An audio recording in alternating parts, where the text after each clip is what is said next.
What would you do if you discovered the person cleaning your house was the answer to your prayers? That's exactly what happened when CEO Nathaniel Ross found his maid performing miracles with his handicapped daughter. But here's the twist that changes everything. Recognizing Alina's genius didn't just heal his daughter, it exposed every blind spot in his privileged world. And when he tried to elevate her, the backlash was swift and brutal. His investors turned, his ex-wife threatened custody, and suddenly the man who'd built an empire was fighting the battle of his life for what really mattered. Welcome back, my beautiful family and friends. If you're hooked in and you're ready to enjoy this story, click subscribe and let me know in the comments where you're watching from, because tomorrow, I will be giving you another story just as interesting as this one. And you don't want to miss it. Now back to our story. Nathaniel Ross had everything money could buy, except the sound of his daughter's genuine laughter. At 35, he commanded boardrooms and dominated headlines as Toronto's golden boy of innovation. But in his glass-walled penthouse 47 floors above the city, success felt hollow when 10-year-old Lily spent most days battling a rare condition that made every movement painful. The armies of specialists, cutting-edge equipment, and medical miracles he'd purchased had given him everything except what he desperately needed: hope. Then came that October evening that shattered everything. Thunder rolled across Toronto's skyline as Nathaniel returned from another 16-hour day of building his empire. The penthouse was unusually quiet, until he heard something that stopped him cold. Laughter. Pure, unbridled joy coming from the living room. When had he last heard Lily laugh like that? Not the polite giggles she offered when he tried to cheer her up, but real laughter that bubbled up from somewhere deep and true. Nathaniel moved toward the sound and froze at the doorway. On the Persian rug sat two figures: Lily, her usually pale cheeks flushed with excitement, and beside her, someone he'd barely noticed in 3 weeks of employment. Alina, the young housemaid, knelt cross-legged with a piece of chalk in her hand, drawing swooping lines on a small blackboard. But this wasn't the quiet, invisible woman who tidied his office. This was someone entirely different, vibrant, warm, completely present. "Now you try, little butterfly," Alina said, her voice carrying a musical quality Nathaniel had never really heard before. "Remember, butterflies don't fly in straight lines. They dance through the sky." Lily took the chalk with trembling fingers, not from her condition, but from pure excitement. As she drew her wobbly butterfly, Alina cheered as if witnessing a masterpiece. "That's beautiful, Lily. What do you think she's dreaming about?"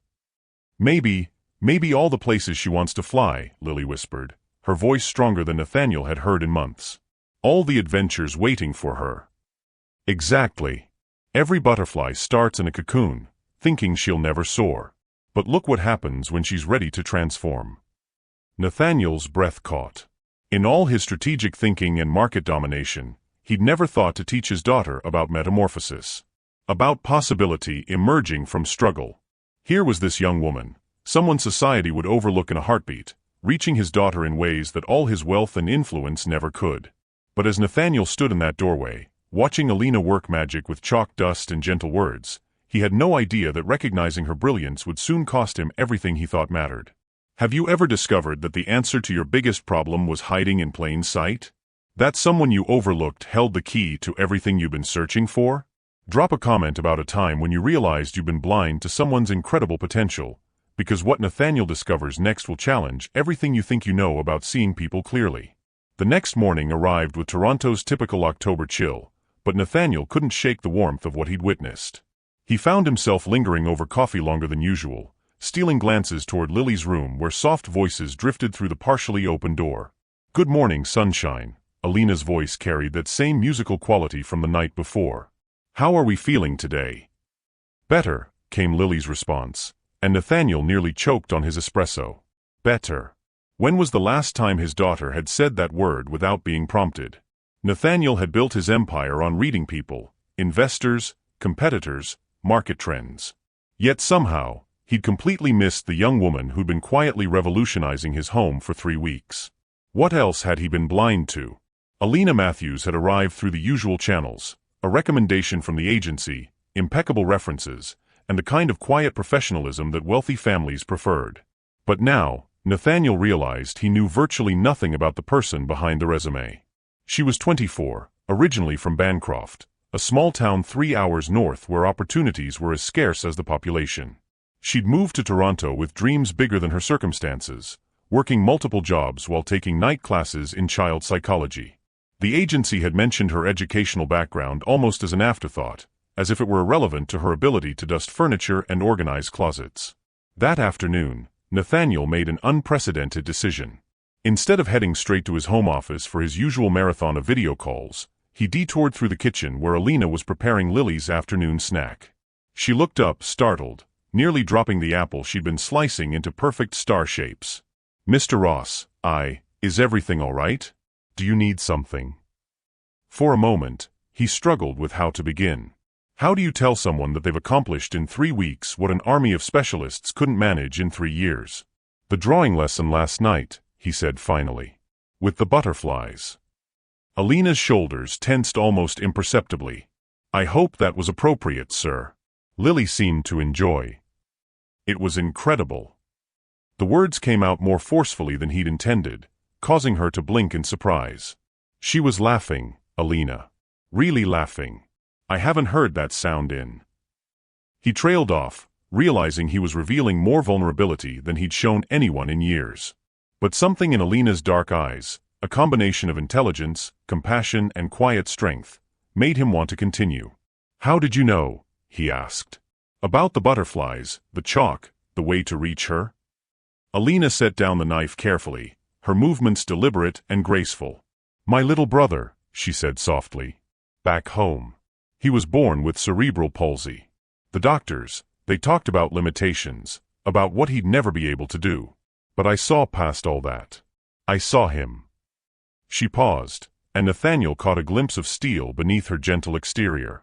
Sometimes the people who've been underestimated their whole lives, we get really good at seeing potential where others see problems. The observation hit him like a physical blow. How many times had board members, investors, even friends made assumptions about people based on surface appearances? How many times had he? "Where is your brother now?" Nathaniel asked. "Finishing his second year studying engineering at Queen's University," Alina replied, and there was no mistaking the pride in her voice. "Full scholarship. Turns out all those limitations were just challenges waiting for the right approach." Before Nathaniel could respond, Lily appeared in the doorway, moving slowly but with more purpose than he'd seen from her in months. "Daddy!" she called out, and his heart clenched at the genuine excitement in her voice. "Alina's teaching me about metamorphosis. Did you know caterpillars literally dissolve inside their cocoons? They become soup before they become butterflies." Nathaniel looked between his daughter and Alina, seeing them both clearly for perhaps the first time.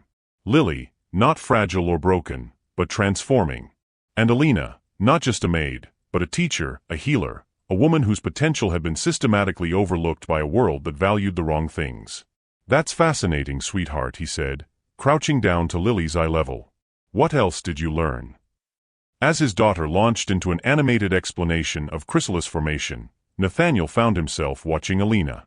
She stood quietly in the background, but her eyes tracked every word, every gesture, ready to encourage or support without taking center stage. That evening, after Lily had gone to bed with less pain medication than usual, Nathaniel sat in his office staring at financial reports he couldn't focus on. Through his floor-to-ceiling windows, Toronto sprawled beneath him like a circuit board of lights and possibilities. But his mind kept returning to Alina's words. "Sometimes the people who've been underestimated their whole lives, we get really good at seeing potential where others see problems." How many Alinas were out there?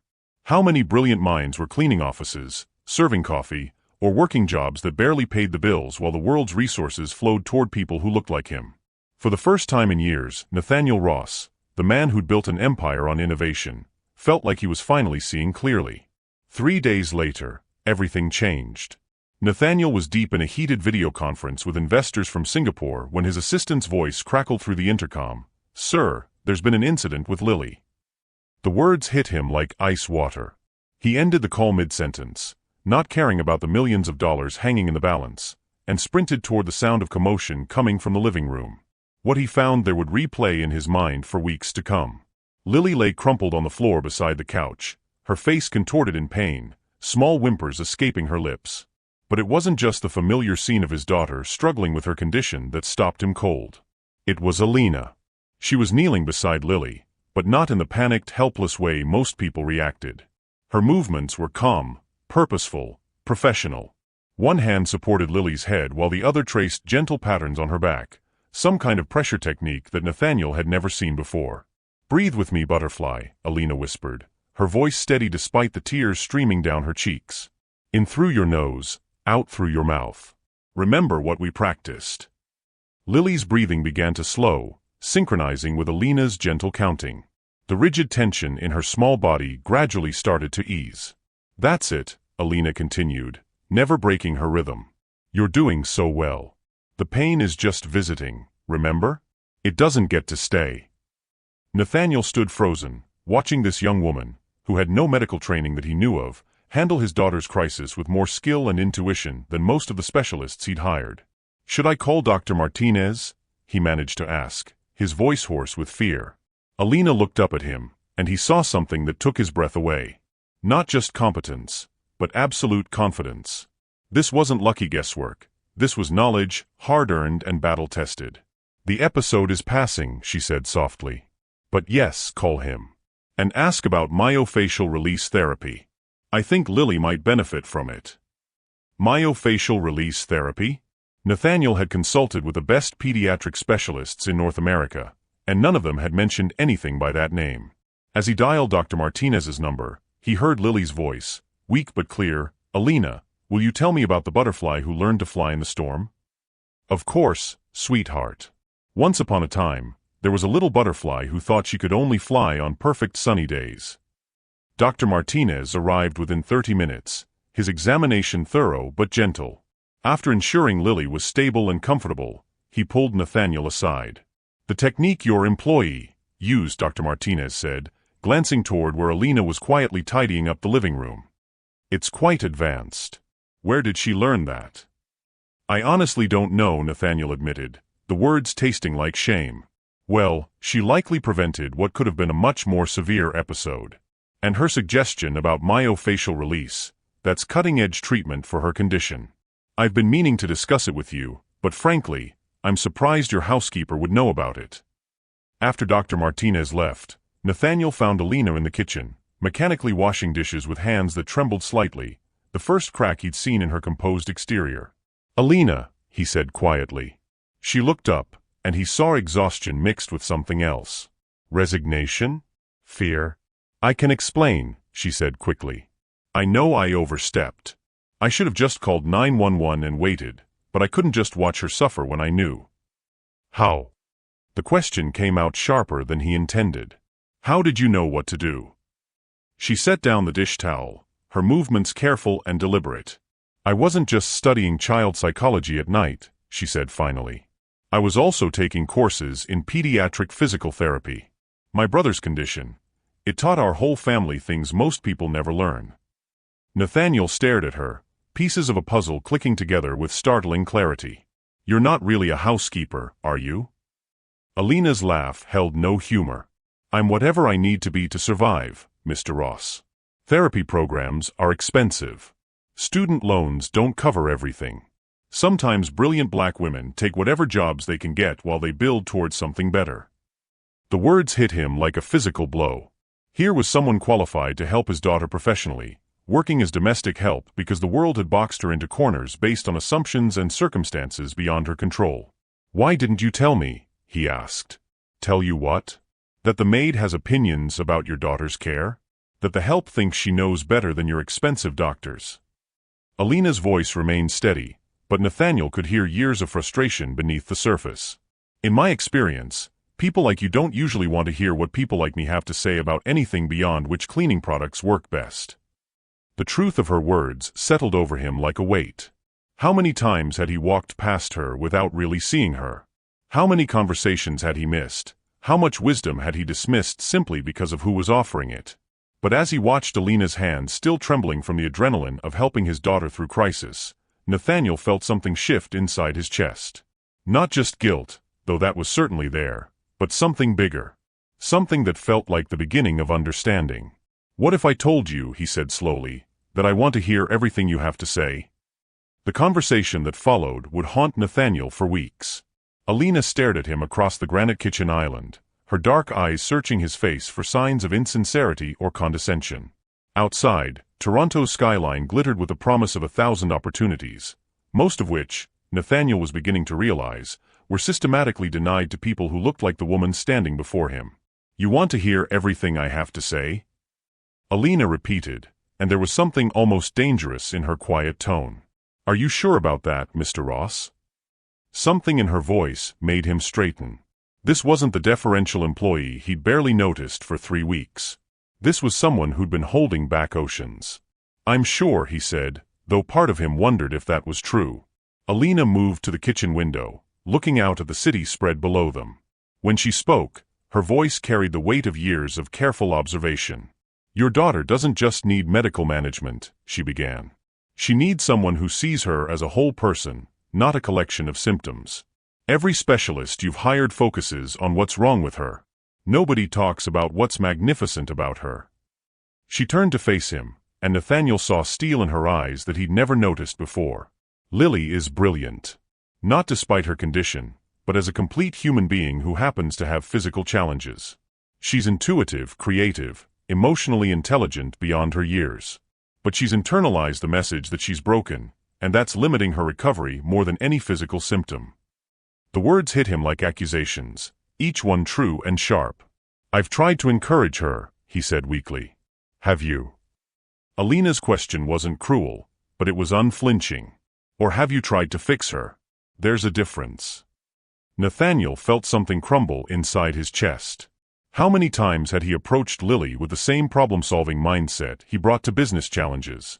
How many times had his love felt like pressure to be better, stronger, more normal? "The butterfly stories," he said quietly. "The drawing lessons. You're teaching her that transformation is possible." "I'm teaching her that she's already perfect," Alina corrected. "The transformation isn't about becoming someone different. It's about becoming more fully herself." As if summoned by their conversation, Lily appeared in the doorway, moving with a careful but determined gait they'd both learned to recognize as one of her better days. "Daddy, are you and Alina talking about me?" she asked with a directness that only 10-year-olds could manage.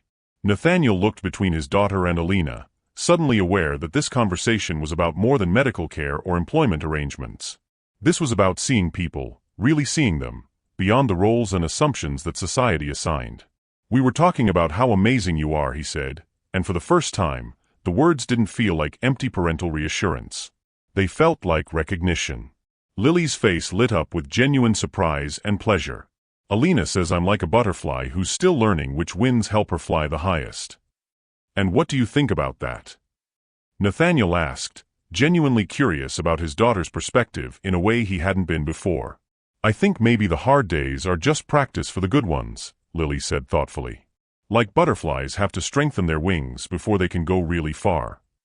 Over the following days, Nathaniel found himself seeing his home and his life through completely different eyes. Alina wasn't just caring for Lily, she was teaching her to care for herself. She wasn't just managing symptoms, she was nurturing strengths. But it was more than that. Watching Alina work, Nathaniel began to understand how she moved through the world. She was constantly adapting, constantly proving herself, constantly navigating assumptions and biases that he'd never had to consider. When his business associates visited, he noticed how they looked through her as if she were furniture. When delivery people came to the door, he saw how they automatically assumed she wasn't authorized to sign for packages. When neighbors encountered her in the elevator, their polite smiles carried undertones of suspicion or dismissal. Each incident was small, seemingly insignificant. But together, they painted a picture of a reality that Nathaniel had never experienced. A world where your intelligence, your education, your potential were filtered through other people's prejudices before they ever reached your capabilities. The breaking point came on a Thursday evening. Nathaniel was hosting a dinner party for potential investors in his latest venture, a healthcare AI platform designed to improve diagnostic accuracy for underserved communities. The irony wasn't lost on him that he was pitching solutions to problems he'd never truly understood. Marcus Kellerman, a venture capitalist known for his brutal efficiency, was holding court in the living room when Lily wandered in, looking for Alina. "Excuse me," Lily said politely to Marcus, "have you seen Alina? She promised to show me how to make paper butterflies that actually fly." Marcus barely glanced at her before responding dismissively, "I'm sure your nanny will turn up, sweetheart. Why don't you run along?" "She's not my nanny," Lily corrected with the kind of precision that made Nathaniel's heart swell with pride. She's my friend. And she's teaching me about metamorphosis and myofascial release therapy and how some people don't see other people clearly. The room went quiet. Marcus looked uncomfortable, probably wondering how a 10-year-old had just delivered what sounded suspiciously like a lecture on social awareness. Alina appeared in the doorway, and Nathaniel watched his investors' faces as they took in her appearance, young black, wearing her simple uniform. He could practically see their assumptions clicking into place.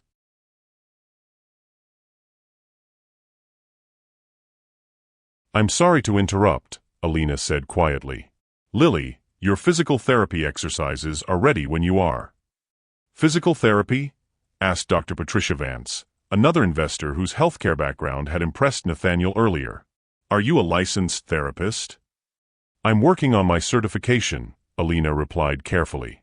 "I have extensive training in pediatric care." "Interesting," Dr. Vance said, but her tone suggested it was anything but. "And you're currently employed as?" The question hung in the air like a trap. Nathaniel felt the room's energy shift, saw the barely concealed smirks and raised eyebrows. These people, his colleagues, his professional circle, were about to reduce Alina to nothing more than an ambitious maid with ideas above her station. That was the moment Nathaniel realized he had a choice to make. He could let this play out the way it always did, with Alina diplomatically deflecting and retreating while his investors shared knowing looks about people who didn't know their place. Or he could finally use his privilege for something that mattered. We've all been in situations where we could either speak up or stay silent. Where we could either challenge assumptions or let them slide. What would you have done in Nathaniel's position?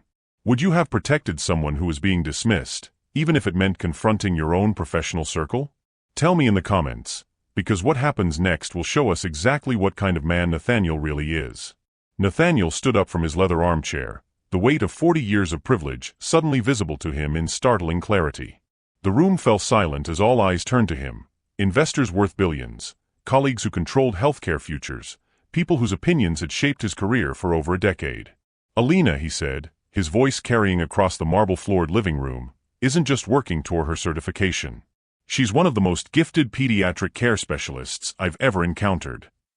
Dr. Vance's perfectly sculpted eyebrows rose slightly. "I'm sorry, Nathaniel, but..." "She diagnosed a potential treatment protocol that my daughter's team of specialists at Sick Kids had overlooked," Nathaniel continued, his voice growing stronger.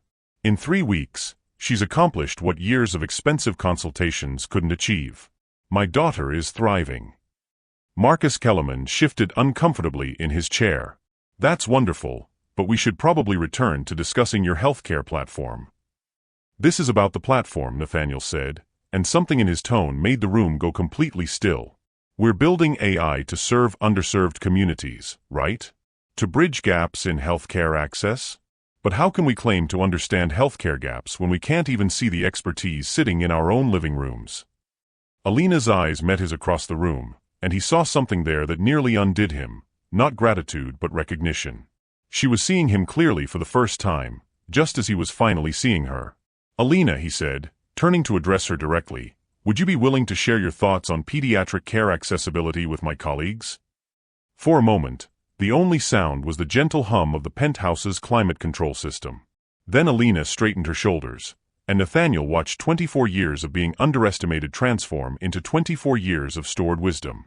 "Pediatric care isn't just about treating conditions," she began, her voice clear and confident. "It's about understanding that children with disabilities aren't broken adults. They're whole people with different needs. Most healthcare systems approach them backwards." She moved to the center of the room, and Nathaniel noticed how naturally she commanded space when given permission to do so. "Take myofascial release therapy," she continued. "It's incredibly effective for children with mobility challenges, but most insurance systems won't cover it because they categorize it as alternative rather than essential.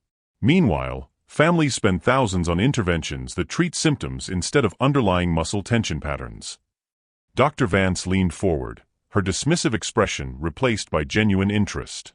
"You're talking about systematic bias in treatment protocols." "I'm talking about systematic bias, period," Alina replied. "When healthcare providers see a young black woman in a uniform, they assume she's there to clean, not to contribute insights about patient care. When they see a disabled child, They focus on limitations instead of potential. The biases compound. The room was completely silent now. These were people accustomed to disrupting industries, but none of them had expected to be disrupted in a living room by someone they'd initially dismissed as household staff. "What would you change?" asked Jennifer Wu, a tech executive who'd been quietly observing from the corner. Alina's eyes lit up, and Nathaniel realized he was about to witness something extraordinary, a mind unleashed after years of careful containment. "Start with training," she said. "Healthcare providers need education about implicit bias, about seeing patients as whole people. Then redesign intake systems. Instead of starting with what's wrong, start with what's working. Build from strength, not deficit."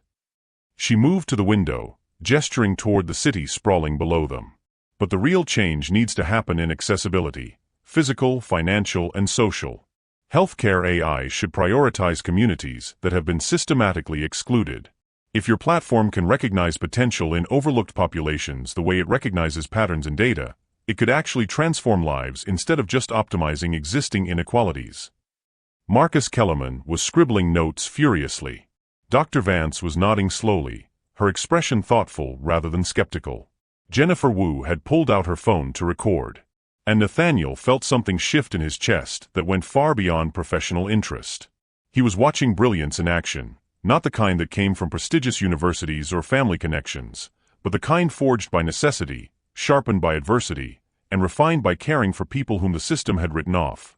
"Alina," he said quietly, "how would you feel about leading the community outreach division for our healthcare platform?" The word surprised even him. He hadn't planned to offer her a position, hadn't discussed it with his board, hadn't followed any of the proper corporate protocols.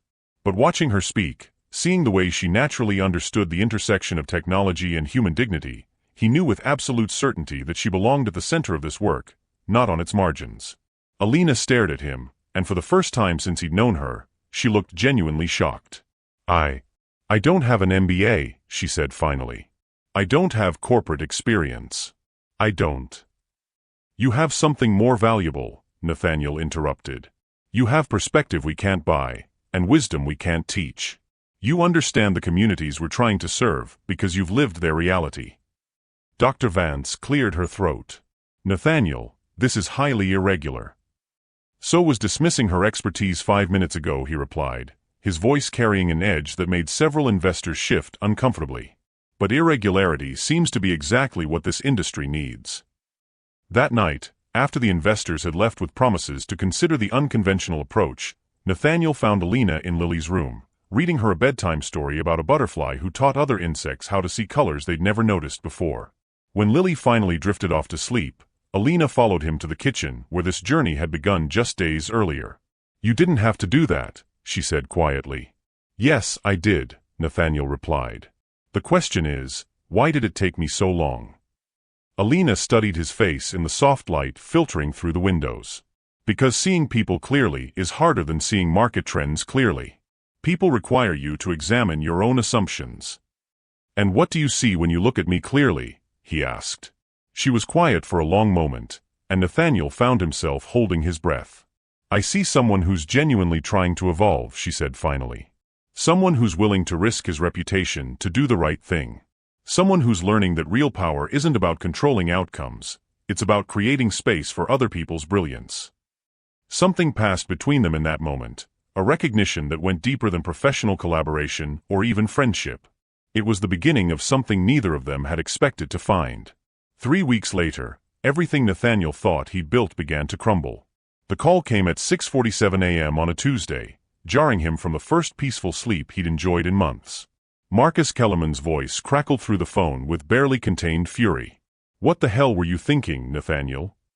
Still groggy, Nathaniel stumbled toward his coffee maker. "Marcus, it's not even 7.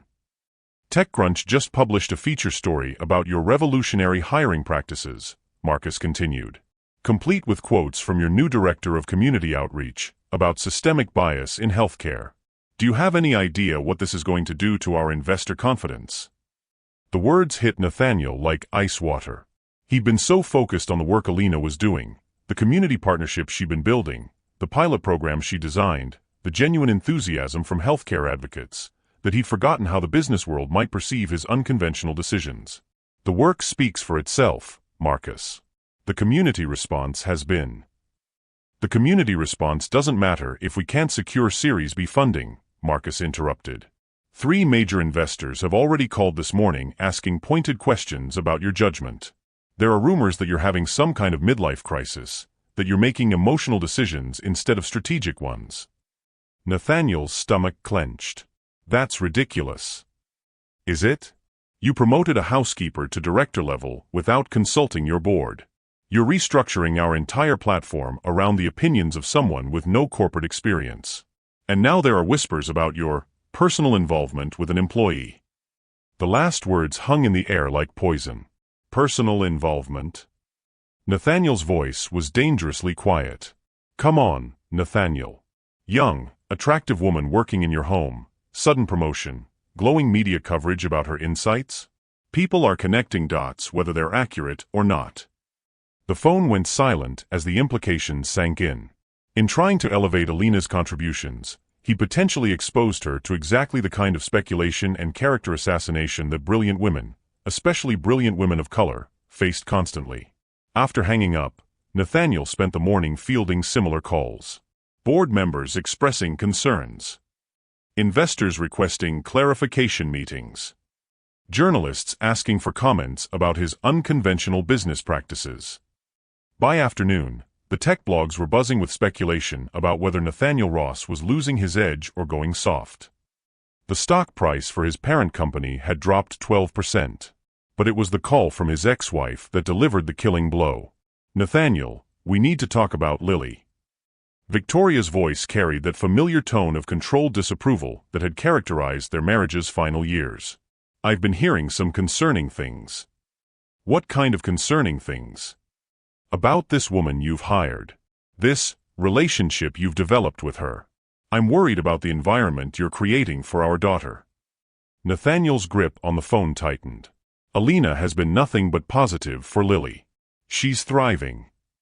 Under the influence of someone you're clearly emotionally involved with, Victoria cut him off.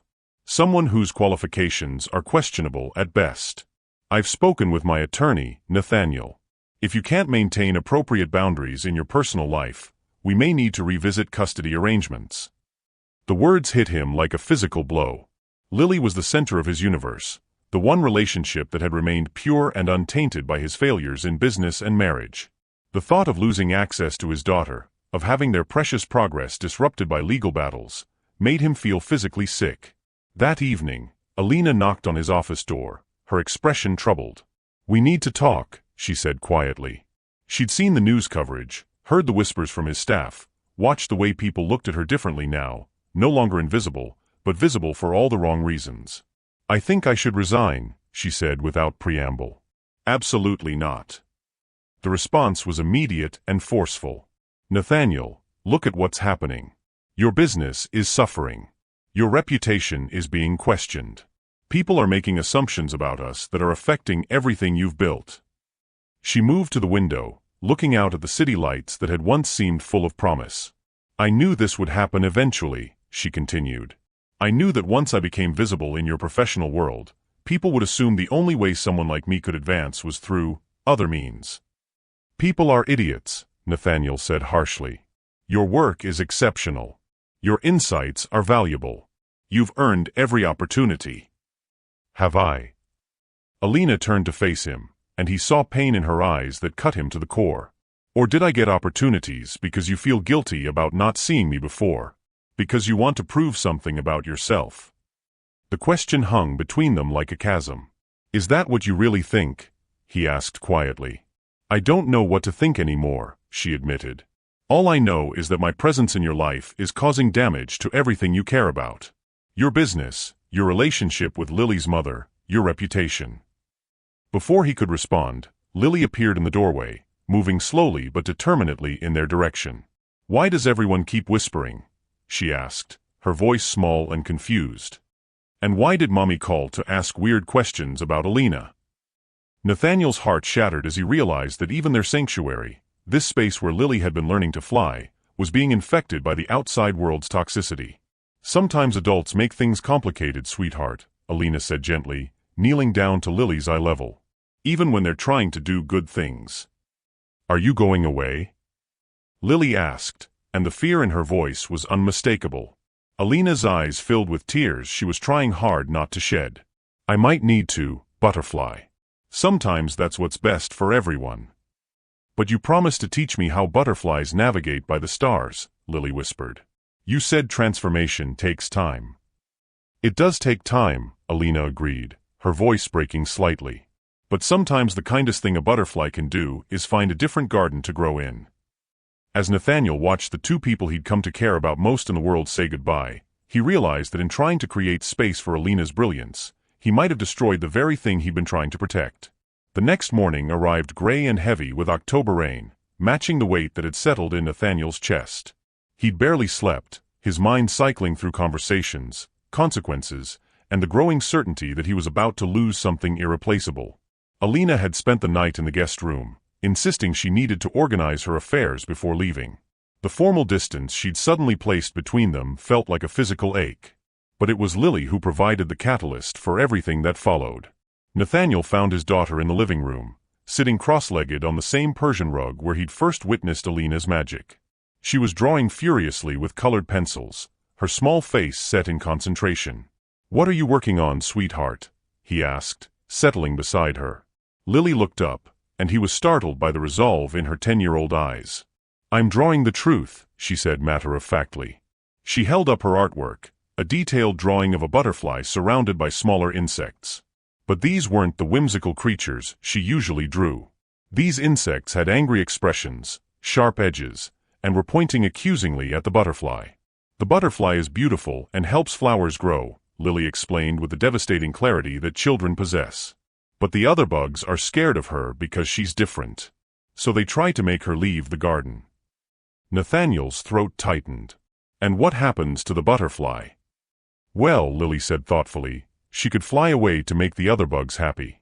But then the flowers would stop growing, and the garden would get sad and boring. She picked up a green pencil and began adding details to her drawing. Or, she continued, the butterfly could stay and show the other bugs that different isn't dangerous. That maybe the garden is better when everyone gets to contribute their special gifts. Nathaniel stared at his daughter's drawing, seeing his entire situation reflected in colored pencil and childhood wisdom. Which do you think the butterfly should choose? He asked. Lily set down her pencil and looked at him with an expression far too mature for her years. I think the butterfly should choose what makes the garden healthiest, Daddy. Even if it's scary. That afternoon, while Alina was upstairs packing her belongings, Nathaniel made 3 phone calls that would change everything. The first was to Dr. Patricia Vance. Patricia, I need you to be completely honest with me, he began. Setting aside all the noise and speculation, what did you think of Alina's insights about pediatric care? There was a pause before Dr. Vance responded. Honestly, they were some of the most innovative approaches to community health care I've heard in years. Her understanding of the intersection between social barriers and medical outcomes was exceptional. And if she had presented those same insights with an MBA from Harvard and a corporate background?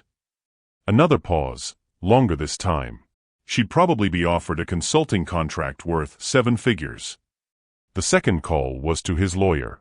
I need you to prepare documentation for something, Nathaniel said. I want to establish a community healthcare foundation, with significant funding for my personal assets. And I want specific legal protections in place for key personnel against discrimination and retaliation. Nathaniel, given the current media attention, this might not be the best time. It's exactly the right time, he interrupted. Draw up the papers. The third call was the hardest. Victoria, he said when his ex-wife answered. We need to have a real conversation about Lily. If this is about your inappropriate relationship. It's about our daughter's well-being, Nathaniel cut her off. Lily has made more progress in the past month than in the previous year. She's happier, more confident, more hopeful about her future. And it's because someone finally saw her potential instead of her limitations. He took a deep breath before continuing. If you try to disrupt that progress because you disapprove of who's providing it, you'll be the one harming our daughter. Not me, and certainly not Alina. The conversation that followed was heated, painful, and ultimately necessary. By the end, Victoria had agreed to observe the changes in Lily firsthand before making any legal moves. That evening, Nathaniel found Alina in the kitchen, her suitcase beside the door. "Before you leave," he said, "I need to ask you something." She looked up, her expression carefully neutral. "When you first started working here, what did you see when you looked at Lily?" Alina's facade cracked slightly. "I saw a brilliant little girl who'd been told she was broken so often that she was starting to believe it." "And what did you see when you looked at me?" She was quiet for a long moment. "I saw someone with incredible resources who was trying to solve the wrong problem. You were trying to fix Lily instead of empowering her." "And what do you see now?" Alina studied his face, and he saw the exact moment her walls came down. "I see someone who's willing to risk everything to create space for people to be fully themselves," she said softly. "Someone who's learning that real change requires courage, not just good intentions." Nathaniel moved closer, close enough to see the tears she was trying not to shed. "Then stay," he said. "Not for me, not even for Lily. Stay because the work we're doing matters. Stay because you have something to contribute that the world desperately needs. Stay because running away serves their narrative, not ours. The media attention, the speculation, the risk to your business. Will all be worth it if we can prove that seeing people clearly and valuing their contributions actually works," he finished. "But I can't prove that without you." Before Alina could respond, Lily appeared in the doorway, clutching her colored pencil drawing. "I finished the picture," she announced, moving carefully toward them. "Want to see what the butterfly decided?" In the updated drawing, the butterfly remained in the center of the garden, but now some of the other insects were flying beside her, learning her patterns.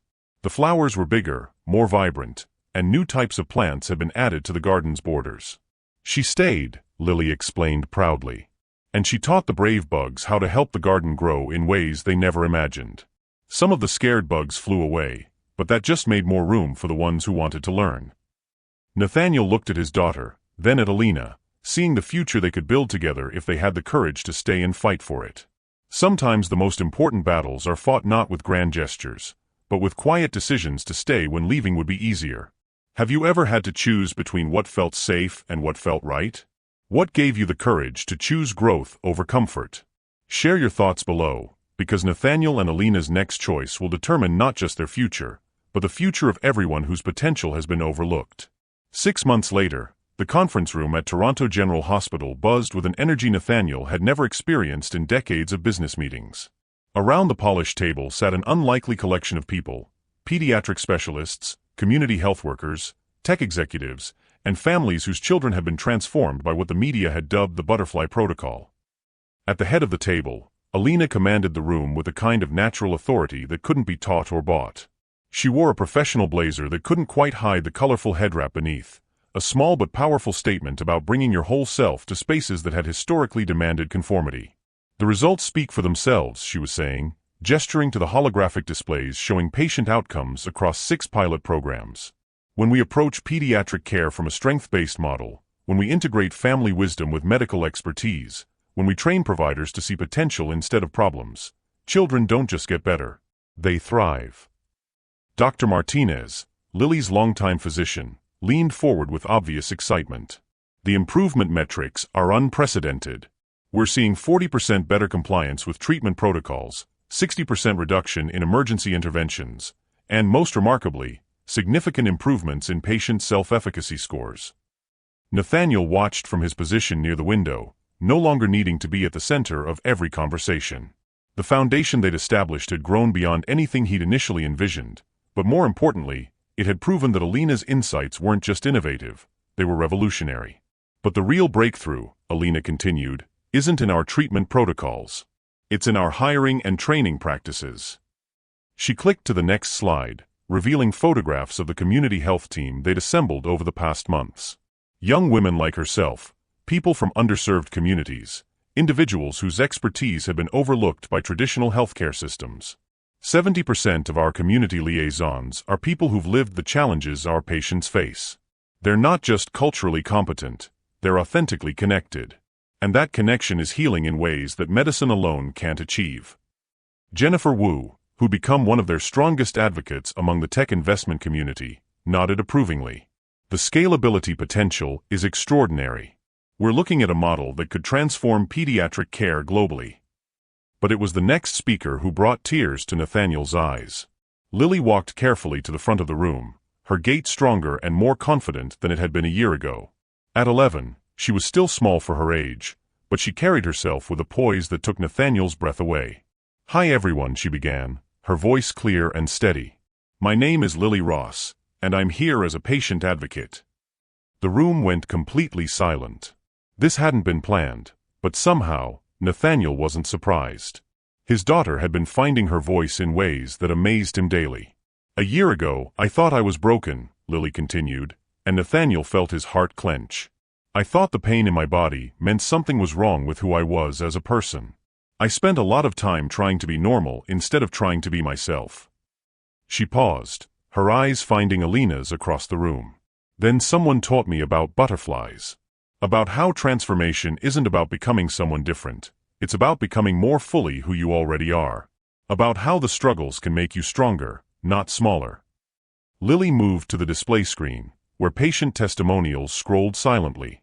"These kids," she said, pointing to the photographs of children in various stages of treatment and recovery, "they're not success stories because they got better. They're success stories because someone finally saw them clearly. Someone believed in their potential instead of focusing on their problems." Dr. Patricia Vance, who'd become an unexpected ally over the months, wiped her eyes discreetly. "Lily, what would you want other children facing similar challenges to know?" Lily considered the question with the seriousness she brought to everything important. "I'd want them to know that their struggles don't define them, but they can strengthen them.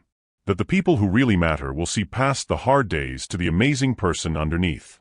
And that sometimes the best helpers are the ones who've walked similar paths." After the formal presentation ended, Nathaniel found himself alone with Alina in the hospital's garden courtyard. The October air was crisp, reminding him of that first evening when everything had begun to change. "I have something to tell you," Alina said, her voice carrying a nervous excitement he'd rarely heard from her. "Good news or challenging news?" he asked, though her expression suggested it was good. "Johns Hopkins offered me a position," she said. "Director of Community Integrated Pediatric Care. They want to implement the Butterfly Protocol system-wide." Nathaniel felt his heart skip. "That's incredible, Alina. That's everything you've worked toward."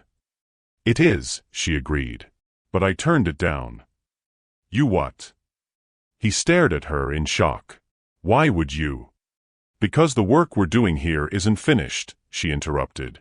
"Because Lily still needs consistency in her care team. Because what we've built together is bigger than any individual career opportunity." She moved closer, and Nathaniel saw something in her eyes that made his breath catch. "And because somewhere along the way, this stopped being just about professional collaboration," she said softly. "Somewhere along the way, I started believing we could change the world better together than apart." The words hung between them, carrying weight that went far beyond professional partnership. "Alina," Nathaniel began, but she held up a hand. "I know it's complicated. I know people will talk, will speculate, will reduce everything we've accomplished to assumptions about relationships and motives. But I also know that what we've built, for Lily, for these communities, for each other, is real and valuable and worth protecting." Nathaniel stepped closer, close enough to see the determination and vulnerability warring in her expression. "What are you saying?" "I'm saying that love, real love, isn't about avoiding complications. It's about facing them together. It's about building something meaningful enough to weather whatever storms come." Before he could respond, she continued, "I'm saying that watching you learn to see people clearly, watching you risk everything to create space for others to thrive, watching you become the kind of leader who elevates instead of dominates, it made me fall in love with who you're becoming, not just who you've always been." Nathaniel felt something shift in his chest, like a door opening onto possibilities he'd been afraid to imagine. "And I'm saying," Alina concluded, "that if you're willing to keep doing this work together, the professional work and the personal work, then I'd like to see what kind of future we can build." Instead of answering with words, Nathaniel cupped her face in his hands and kissed her with all the gratitude, admiration, and love that had been building between them for months. When they broke apart, both breathless, he rested his forehead against hers. "I love you," he said simply. "Not because you saved my daughter, not because you opened my eyes, not because you've made me a better person, though you've done all of those things. I love you because you're brilliant and compassionate and brave, and because building a life with you feels like the most important work I'll ever do." As if summoned by the power of their declaration, Lily appeared in the courtyard doorway, grinning widely. "Are you two finally admitting you're in love?" she called out. "Because it's been pretty obvious for months, and I was getting tired of waiting for you to figure it out." Nathaniel and Alina burst into laughter, the sound carrying across the garden like music. "Come here, Butterfly," Alina called to Lily. "We have some things to discuss about our future." As the three of them came together in a hug that felt like coming home, Nathaniel realized that this was what transformation really looked like. Not a dramatic metamorphosis, but a gradual opening to possibilities that had always been there, waiting for someone brave enough to see them clearly. 2 years later, the Butterfly Foundation's annual gala filled the Royal Ontario Museum's main hall with a diverse gathering that would have been unimaginable in Nathaniel's previous professional circles.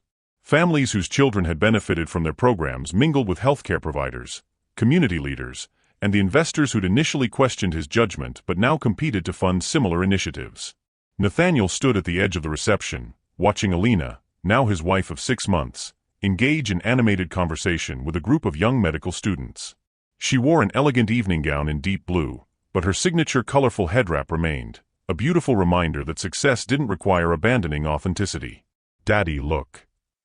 Lily's voice drew his attention to the center of the hall, where a stunning art installation had been unveiled. Hundreds of paper butterflies, each one created by a child in their programs, hung from the ceiling in intricate patterns that caught and reflected the museum's lights. At 13, Lily moved with confidence and grace, her condition managed not through limitation but through understanding. She'd become an advocate in her own right, speaking at conferences about patient empowerment and the importance of strength-based healthcare approaches. "It's beautiful, sweetheart," Nathaniel said, joining her beneath the butterfly canopy. "Each one tells a story," Lily explained, pointing to different sections of the installation. "This section is from kids in the chronic pain program, this one from the mobility support group, and this one from families in the mental health initiative." She moved to a particular cluster of butterflies, each one more vibrant than the last. "And these are from kids whose parents work in the program now. Kids whose families found opportunities they never expected." Nathaniel followed her gaze to where Alina was introducing Marcus Kellerman, who'd become one of their strongest supporters after witnessing the foundation's impact, to Carmen Rodriguez, a former single mother who now directed their family support services. The transformation hadn't been without challenges. There had been media scrutiny, professional skepticism, and the constant work of proving that their approach was sound science, not just social activism. But every child who found their voice, every family who discovered hope, every provider who learned to see differently had validated their vision. "Mr. Ross." He turned to find a young woman approaching nervously, wearing the kind of simple professional outfit that he now recognized as the uniform of someone trying to look the part while working multiple jobs to get by. "I'm sorry to interrupt," she continued. "I'm Maria Santos. I was hoping to speak with Dr. Matthews Ross about a position in the foundation." Nathaniel smiled, hearing the same combination of hope and uncertainty that had characterized his first real conversation with Alina years ago. "She's right over there," he said, gesturing toward his wife. "But can I ask, what's your background?" "I'm finishing my master's in social work," Maria explained. "I've been working as a translator in pediatric clinics while I study, and I keep seeing families who need more support than the system provides. I have some ideas about culturally responsive care models, but—" She trailed off, and Nathaniel recognized the hesitation of someone who'd been told their ideas weren't valued. "But you're not sure anyone will listen to a social work student who translates to pay her bills," he finished gently. Maria's eyes widened in surprise. "How did you?" "Because 3 years ago, my wife was told the same thing about a housekeeper with ideas about pediatric care," Nathaniel replied. "And it turned out her perspective was exactly what we needed to revolutionize how we approach children's health care." He gestured toward the butterfly installation surrounding them. "The foundation exists because we learned that the most valuable insights often come from people whose expertise has been overlooked. We don't just welcome different perspectives, we depend on them." As if sensing their conversation, Alina appeared at Nathaniel's side, her face lighting up when she noticed Maria. "You must be Maria," she said warmly. "I got your email about community-based intervention strategies. I've been looking forward to this conversation." Nathaniel watched his wife engage with Maria the same way she'd once engaged with Lily, seeing potential where others might see obstacles, asking questions that revealed rather than interrogated, creating space for brilliance to emerge. Later that evening, as the gala wound down and the last guests departed, Nathaniel found himself alone in the museum hall with the two people who meant everything to him. Lily was curled up in one of the reception chairs, finally tired after a day of serving as the Foundation's youngest ambassador. Alina sat beside her, gently stroking her hair while reviewing notes from the evening's conversations. "Successful night?" Nathaniel asked, settling into the chair across from them. "Beyond successful," Alina replied. "We have 3 new funding commitments, 5 potential program partnerships, and about 20 people interested in joining our training initiatives." "And Maria?" he asked. Alina's smile was radiant. "Starts Monday. Her ideas about integrating family cultural practices into treatment protocols could transform our approach to immigrant and refugee healthcare." Nathaniel looked around the hall, at the hundreds of paper butterflies still catching the ambient light, each one representing a child who'd been seen clearly and supported fully. "Do you ever wonder what would have happened if I hadn't walked into that living room that first night?" he asked. Alina considered the question thoughtfully. "I think the universe has ways of creating the encounters we need," she said finally. "Maybe it would have been a different moment, a different circumstance. But I believe we would have found each other somehow." Lily stirred in her chair, opening sleepy eyes to look at both of them. "Can I tell you something?" she said softly. "Sometimes I'm grateful for my condition." Both adults looked at her in surprise. "Not because I like pain or limitations," she continued, "but because it taught me that being different isn't being broken. It brought Alina into our lives. It showed Daddy how to see people clearly. It helped us understand that the most important transformations happen when we stop trying to fix people and start helping them fly." She yawned and settled back into her chair. "Plus, now I get to help other kids realize they're butterflies instead of broken caterpillars. And that's pretty amazing work."